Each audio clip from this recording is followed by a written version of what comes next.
నీటియందే పుట్టి నీటియందే తేలి నీటియందడంగు నీటిబుడుగా నీటియందే పుట్టి నీటియందే తేలి నీటియందడంగు నీటిబుడుగా నరుడు బుద్భుదంబు నారాయణుడు నరుడు బుద్భుదంబు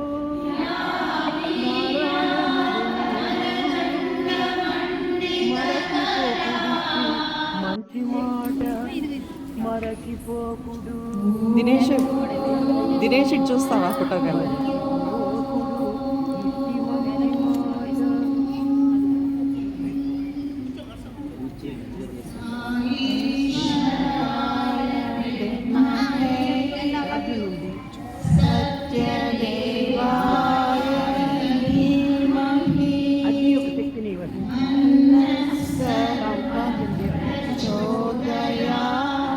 అటులనే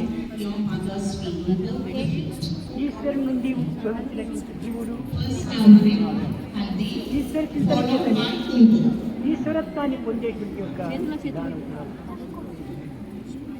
కానీ ఈ ప్రాప్తమైనటువంటి జీవితమునందు, ఈ భౌతికమైనటువంటి ప్రపంచమునందు కేవలము దివ్యత్వాన్ని పూర్తి విశ్వసించక లేక విస్మరించక మానవత్వాన్ని మర్చిపోయి కేవలము పశుత్వంగా ప్రవర్తించే అనేక మంది లేకపోతే ఇట్టి సమయమునందు మానవ జీవులు 3 విధములుగా విభజిస్తూ మొదటిది పుష్టి జీవులు, రెండవది మర్యాద జీవులు, మూడవది ప్రవాహ జీవుడు. మొదటివాడు పుష్టి జీవుడు. ఇతని ఎట్టి సాధములు చేయక, ఎట్టి వేదములు పఠించక, ఎట్టి విచారములను జీవితాన్ని గడుపక కేవలము పురాకృత జన్మము నుండి వెంట వచ్చేటువంటి పుణ్యఫలము చేతనే భగవద్గీతకి ఈ పుష్టి జీవి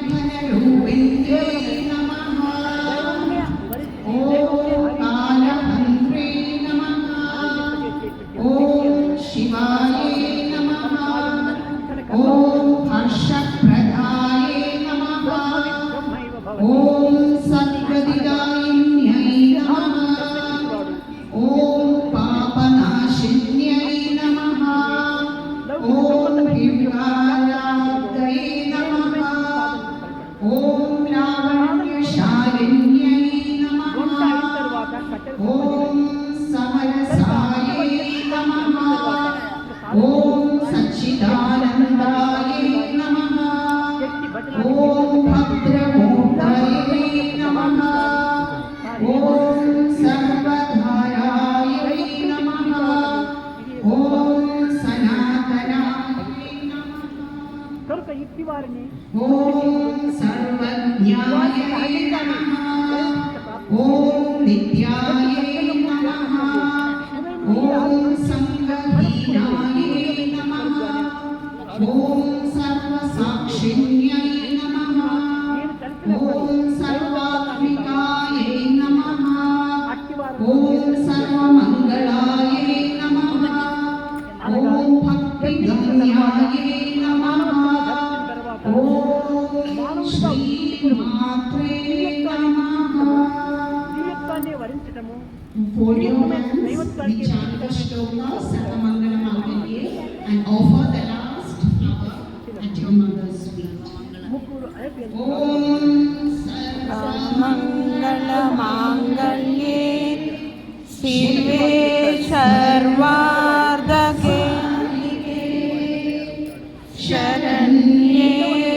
సన్ ఆఫ్ గాడ్.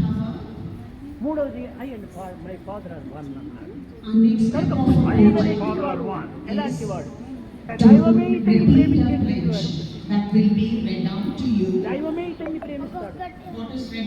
కనుక దైవం అనేటువంటిదే ఇతన్ని కేవలము ఒక విధమైన యొక్క విశ్వాసం చేత ఆ పృథ్వీని ఓం సుముఖాయ నమః.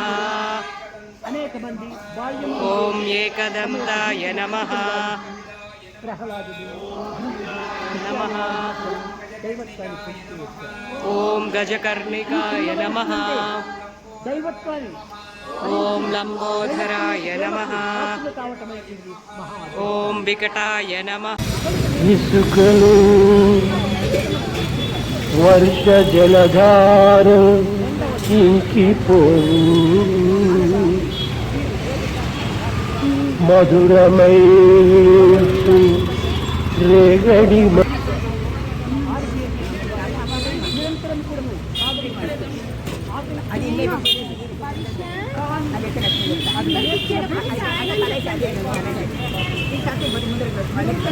గ్రంథ పరిచయం నందే కాలమును వ్యర్థం చేస్తే ఆ గ్రంథం యొక్క ఆచరణ ఎప్పుడు చేసేది? కేవలము చదవటం నందే కాలమునంతా వ్యర్థం కలుపుతున్నారు. ఈ చదివినందులో ఒక్కటైనా మనం ఆచరణలో పెట్టినప్పుడే ఇది సార్థకమవుతుంది. కనుకని ఇలాంటి గొప్ప పండితులైనప్పటికీ వారికి భగవత్ అనుగ్రహానికి నోచుకోలేకపోతున్నారు. కాన ఈ గ్రంథముల యొక్క పరిచయము కొంత ఉండవలసినది. అనుభవములైనటువంటి వారి యొక్క దినేష్ ఇటు చూస్తావా ఫోటోగ్రాఫ్? వచ్చినప్పటికీ హృదయమునందు పరిమితమైన భావములే లేకుండా ఇది ప్రయోజనం లేదు. కేవలము హృదయమే దైవస్థానం. కనుకనే ఆ యొక్క హృదయాన్ని పరిశీలించగా హృదయమునందు భగవంతుని కనుకనే దయగల హృదయమే దైవ మందిరం.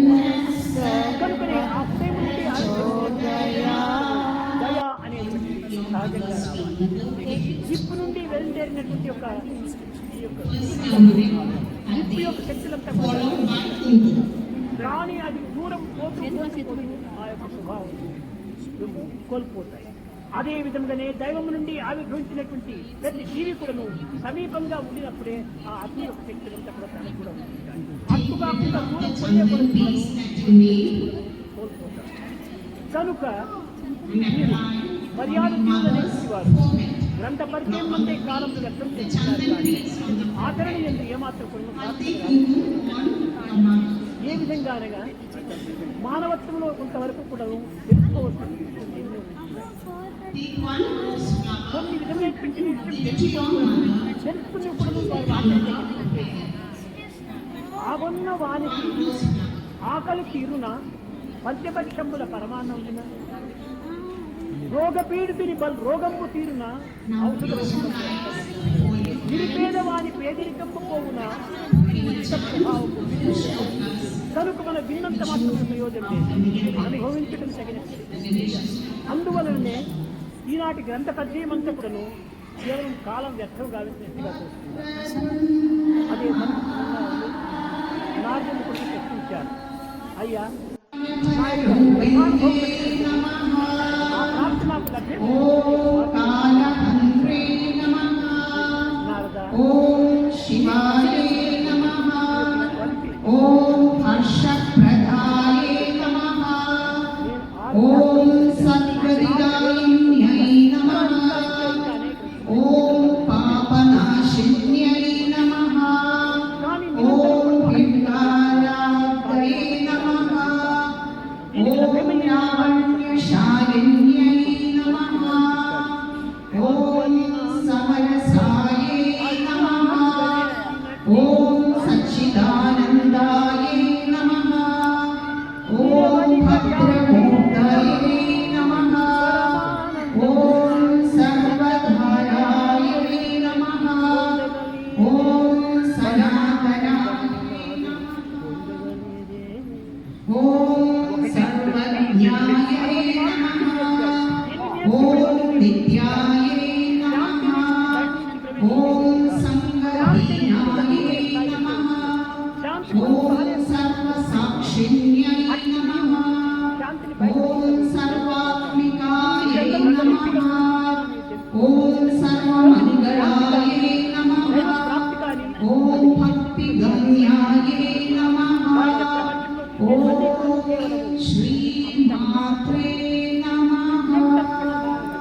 విధంగా ఉంటుందో సర్వమంగళమాంగళ్యే and offer కనిపించే the ఒక్క last పురుషుడు శాశ్వతమైన at your mother's ఏది house. కనిపించదో అదే శాశ్వతం ఓం కనిపించని మంగళమాంగళ్యే ఒక వృక్షము శివే సర్వార్ధకే కనిపిస్తుంది.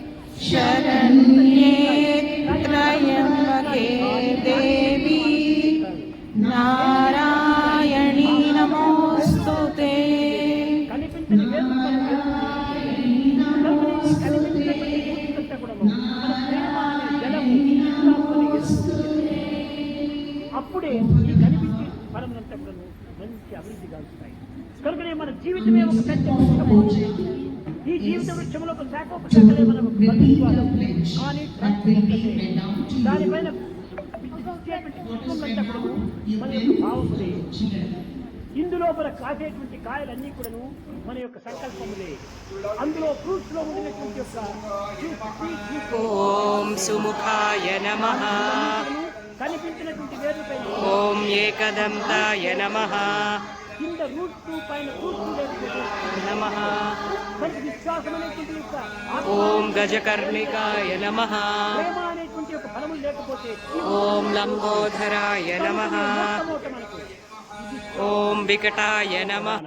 దాని వల్లనే మనం ప్రేమతత్వం అనే దాన్ని మనం పొందడానికి వీలవుతుంది. ఎట్టి విశ్వాసం ఉండినా లేకపోయినప్పటికీ ప్రేమతత్వాన్ని భగవత్ ప్రేమతత్వాన్ని అనుభవించేటువంటి ప్రాప్తివంతులే పుష్టి జీవులు. అతని యొక్క జన్మాంతర సంస్కారం తాను చూడగలదే గాని భగవంతుడు ప్రస్తుతం యొక్క పరిస్థితిని ఏమాత్రం కూడా ముట్టలేడు. ప్రస్తుతం దానిని చూసుకుంటే అతనికి ఏమాత్రం కూడా ఇలాంటి ప్రాప్తికి అధికారం లేదు. కనుకనే భగవంతుడు అన్ని కూడా పాస్ట్ ప్రెజెంట్ ఫ్యూచర్ మూడు కూడా చూస్తుంటాడు. కాబట్టి పాస్ట్ ఇది వృక్షము, ఫ్యూచర్ ఇది వృక్షమే, ప్రెజెంట్ ఈ సీడ్. ఈ సీడ్ వల్లనే ఆ యొక్క పాస్ట్ ఫ్యూచర్ కూడా రెండు కూడా వచ్చినాయి. కనుక ఈ ప్రస్తుతం ఉండినటువంటి ఒక సీడు పాస్ట్ యొక్క సీడే. కనుకనే జీవితం లోపల గడిచిపోయినటువంటి జీవిత తత్వాన్ని భగవంతుడు చూస్తాడు. లోకులు ప్రస్తుత జీవితాన్ని చూస్తారు, కానీ వృద్ధులు భవిష్యత్తును చూస్తారు. కనుక భగవంతుని యందు మొట్టమొదట చూసేటువంటిది పాస్ట్ లైఫ్ యొక్క దీన్ని పవిత్రతను చూస్తాడు. తరువాత ప్రజెంట్ కూడాను వర్తమానాన్ని కూడా చూస్తాడు. కానీ ఈ యొక్క మర్యాద పరులైనటువంటి వారు ఈ విధంగా కూడాను అప్పుడు ప్రస్తుత చోపర అభివృద్ధి గాంచేటువంటి వారిగా కనిపిస్తారు. ఈనాడు లోకంలో మర్యాద జీవులు అనేక మంది ఉంటున్నారు. ఎక్కడ చూసినా జపం చేస్తూ ఉంటారు. బజార్లో పోతే కూడాను జపం చేస్తుంటారు, మాట్లాడుతుంటారు. ఇలాంటి వాడు ఎన్ని జపములు చేసి ఏం ప్రయోజనం? కనుక ఇవన్నీ కేవలం అతను భక్తు తప్ప అని ఒక మర్యాదగా ఉంచారు. అంతేగాని ఇందులో ఏమాత్రము ఫలితం ఉండదు. కాన మనము ఈ ప్రాకృతమైనటువంటి విద్యల యందు ప్రాకృతమైనటువంటి సాధనలు ఎందు మాత్రమే కాలంలో వ్యర్థం చేసుకోవటము ఇది చాలా సరైనటువంటిది కాదు. సులభంగా అంత దైవానికి సమీపించదు. కనుక నీవు చిత్తమునందు ఆ హృదయమునందు పవిత్రమైనటువంటి యొక్క రూపాన్ని నీవు చిత్రించుకో. భగవంతుడు నా హృదయవాసి అనేటువంటి విశ్వాసాన్ని బలపరుచుకో. కనుక భగవంతుడు నా హృదయంలో ఉన్నాడు కాబట్టి నేను దయామయుడిగా రూపొందాలి. ఎవరిని చూసినప్పుడు నేను దయతో చూడాలి. ఇట్లాంటి వాళ్లను కొంతవరకు మర్యాద జీవులు అన్నారు. ప్రవాహ జీవులు ఉంటున్నారు. ఇంకా వీరికి ఏ సాధనలు అక్కర్లేదు. వారికి లౌకికమైనటువంటి ఒక జీవితము, భౌతికమైనటువంటి జీవితము, ప్రాకృతమైనటువంటి జీవితంలోనే కాలమంతా వ్యర్థం చేస్తుంటారు. ఏదో కొంత సంఘటన వస్తే అప్పుడైనా వెంకటరమణ అనేటుంటారు. కానీ ఈ యొక్క ప్రవాహ జీవులు అది కూడా అందరూ. కానీ కొంతమంది ఈ ప్రవాహ జీవుల్లో కూడాను పుష్టి జీవులు కూడా కొంతమంది ఉంటారు. ఒక గృహస్థురాలు చాలా పరమ భక్తురాలు. కానీ ఆమె భర్త ఆమె వినంగా ఎప్పుడు కూడా నువ్వు రామకృష్ణ గోవింద్ అని ఎప్పుడు ఉచ్చరించిన వాడు కాదు. ఎప్పుడు ఏ దేవాలయం కూడా నువ్వు వెళ్ళినటువంటి వాడు కాదు. ఏ మహనీయులను కూడా నువ్వు దర్శించినటువంటి వాడు కాదు. కానీ ఆ భార్య యొక్క మనోవ్యత చాలా పెరిగిపోతుంది దినదినానికి. అయ్యో ఏమి ఇతనికి గతి, ఓ భగవంతుడా అతనికి ఒక మంచి బుద్ధినిచ్చి నిన్ను స్మరించేటువంటి భావం అనుగ్రహించమని కోరింది. కూడాను ఆ భర్తను గురించి ఆమె ప్రార్థన చేయటము. అతను ఏదో కేవలం లౌకిక జీవితం గడుపుతున్నాడని ఆమె భావించుకుంది. కానీ ఒకనాటి రాత్రి ఆయన అటు ఇటు తిరిగి కొంచెం తిరుగుతూ రామా అన్నాడు. వినింది ఆమె, భర్తకు చెప్పలేదు. తెల్లవారు లేచేటప్పటికి ఇంటికి తోరణం కట్టింది, ముందంతా ఇల్లంతా శుభ్రం చేసింది, అన్నదానానికి ప్రయత్నం చేస్తుండాలి. పేదలకందరికీ అన్నం దానం చేయాలి. మంగళవాద్యాన్ని పిలిపించింది. ఏమో పెద్ద వైభవంగా జరుగుతుండాలి. వచ్చి చూచాడు, ఏమిటి ఈ పొద్దు పండుగ, ఎందుకోసం నువ్వు ఇంత ఆర్భాటం చేస్తున్నావు అన్నాడు. ఆమె చేతులు జోడించి నా ప్రార్థన ఈనాడికి అంగీకరించాడు భగవంతుడు. నీ నోటి నుండి ఒక్కనాడైనా కూడా రామకృష్ణ గోవిందాన్ని నేను వినలేదు. రాత్రి నేను విన్నాను అనింది. స్తంభించిపోయాడు భర్త. రాముడు నా నోటి నుండి బయట వెళ్ళిపోయాడా అన్నాడు. ప్రాణం విడిచాడు. ఇంతకాలము నేనెంతో భద్రంగా నా హృదయంలో ప్రతిష్ఠ చేసుకుని ఎవ్వరికి తెలియకుండా దాచుకొని ఉంటున్నాను. నాకు అతనికి తప్ప మరొకరికి ఎవరికి తెలియదు. అలాంటి రాముడు ఈనాడు బయటపడిపోయాడా, నా నుండి వెళ్ళిపోయినాడా అనేటువంటి విచారంతోనే ప్రాణం ఇచ్చాడు. పుష్టి జీవులే కానీ ప్రాకృతికంగా ఈ భౌతికంగా అది ఏ చింతను చేయటం లేదని అనుకుంటారు. కానీ లోపల ఏ చింత చేస్తున్నారో ఎవరికి తెలుసును? లోగుట్టు పెరుమాళ్ళకి కానీ అంత లోగుట్టు భగవంతుడికి తెలుసు కానీ మరొకరికి తెలియదు. ఈనాడు ఆధునిక యుగము లోపల బాహ్యంగా భగవత్స్మరణ చేస్తే అనేక మంది అనేక రకాలుగా ఉపయోగించుకొని దాన్ని హాస్యాస్పదంగా పెట్టుకుంటారు. కనుకనే అందువల్ల అనేక మంది లోపలనే స్మరిస్తూ ఉంటుంటారు. అట్టి జీవుల లోపల ఈ ప్రవాహ జీవులంటే లోనా లేదు, బయట లేదు. ఎప్పుడు కూడా నువ్వు భగవత్ చింతనే చేయరు.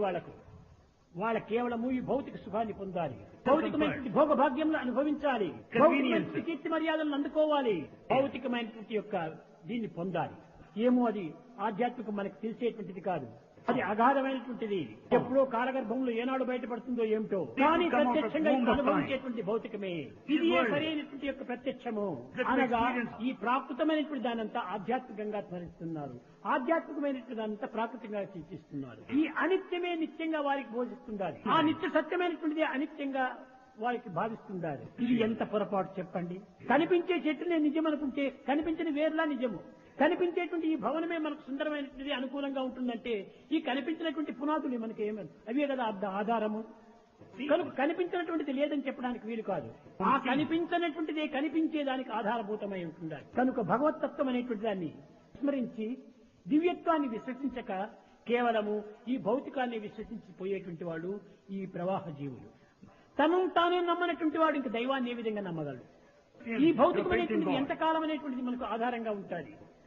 అదే ఒక ప్రశ్న వేశాడు శంకరాచార్యులు. అయ్యా, నీవింత పాణిగ్రామం చదువుతున్నావు, దీనివల్ల నీ జీవితంలో ఏమి ఉపయోగం అన్నాడు. అయ్యా, ఈ పాణిగ్రామం చదువుతున్న చేత నేను ఒక సంస్థానం లోపల సంస్థాధిపతిగా నేను ఉంటాను, గొప్ప పండితుడిగా పేరొందుతుంది. ఆ కీర్తి వల్ల